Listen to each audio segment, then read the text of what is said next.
गरुड़ पुराण के 10वें अध्याय में बताया गया है कि आत्मा को जन्म के बाद 7 खास संकेत मिलते हैं चेतावनी के रूप में। ये संकेत ईश्वर की ओर से होते हैं ताकि आत्मा अपने पिछले कर्म याद करे और सही राह पर चले।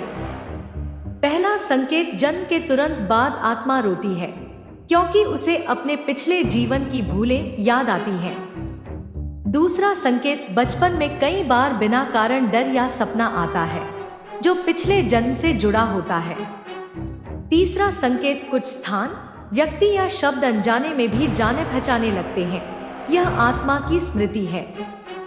चौथा संकेत, कुछ लोग बचपन से ही आध्यात्मिक बातें समझने लगते हैं, यह उनके पूर्वजन्म का तप होता है। पांचवा संकेत, आत्मा को बार बार ऐसा लगता है कि इसका उद्देश्य कुछ और है, यह उसकी आध्यात्मिक पुकार है। छठा संकेत, जीवन में बार बार मिल रहे अवसर या दुर्घटनाएं आत्मा को दिशा देने के संकेत हैं। सातवां और अंतिम संकेत, मन का बार बार प्रश्न करना, मैं कौन हूँ? यह आत्मा की मुक्ति की ओर पहली सीढ़ी है।